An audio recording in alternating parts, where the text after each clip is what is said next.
Luar Kapatisi TV.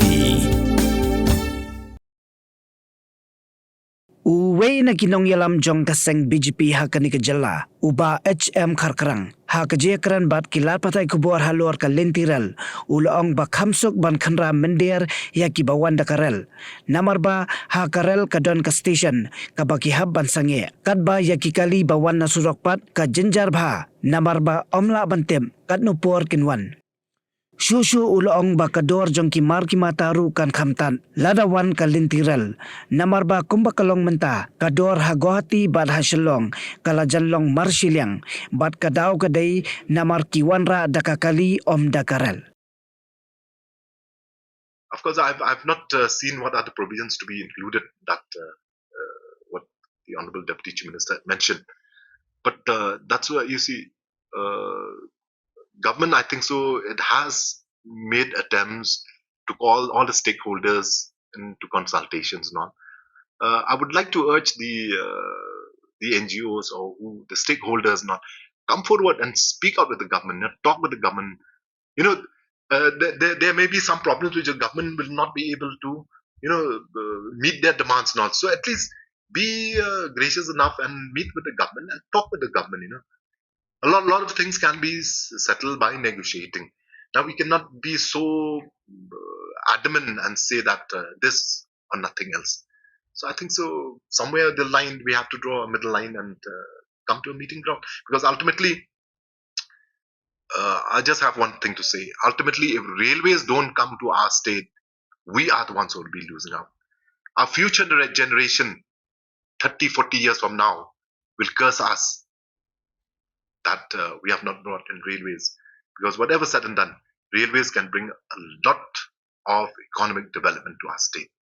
Yes, we have to have a mechanism in place, and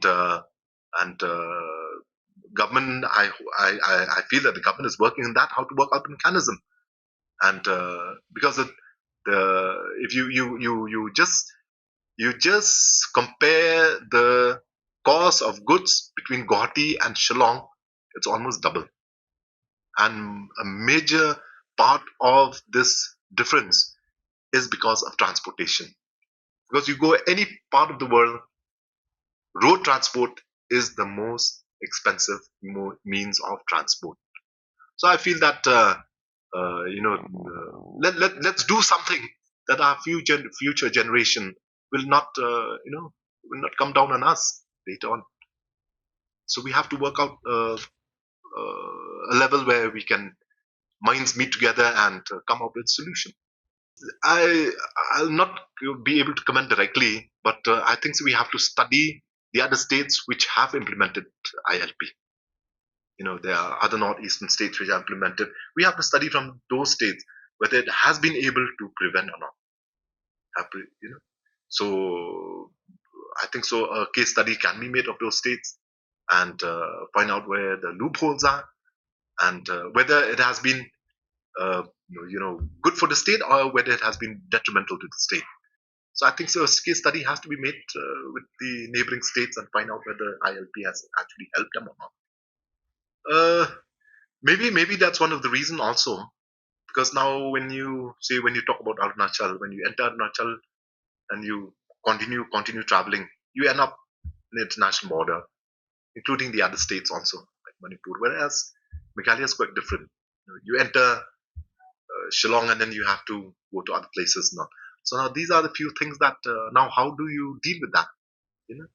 And that's why I say it is easier to check this illegal migration if you have railways than roadways. For the simple reason that railways you have a particular station. Roadways you don't have any station. You can come at dead of night. You can come at 2 o'clock, 3 o'clock at night if you want to illegally enter to Meghalaya. Whereas railways, you cannot do that. You have a fixed station, and we just have to have a mechanism in those fixed stations, a strong mechanism to that station, and things will be, we will be able to stop any kind of illegal migration to that state. So that's why I'm saying, when you ask me, my opinion, I will say that railways is a better option to check illegal migration than roadways.